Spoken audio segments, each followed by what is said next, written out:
আমি আপনাদের দেখাবো যে ঘরের মধ্যে দেখুন একটা 9 ওয়াটের ডুম জ্বলছে, মাত্র একটা 9 ওয়াটের এলইডি একটা বাল্ব জ্বলছে।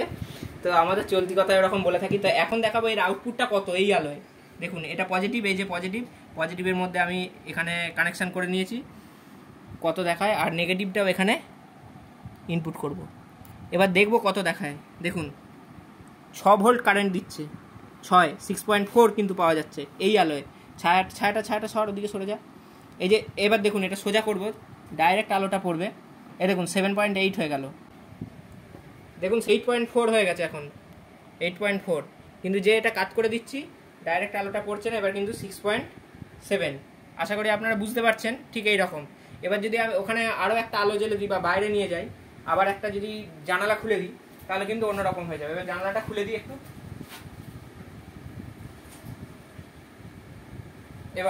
এবার দেখাবো।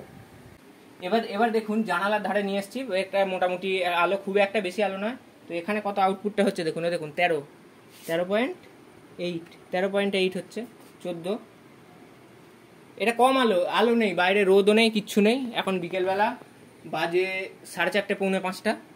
তো এখন 14.2, এক্ষুনি দেখাচ্ছিল 17, আবার এখন 14 হয়ে গেল। ডাইরেক্ট রোদ পড়লে 20 থেকে 22 ভোল্ট খুব সহজেই তৈরি হবে।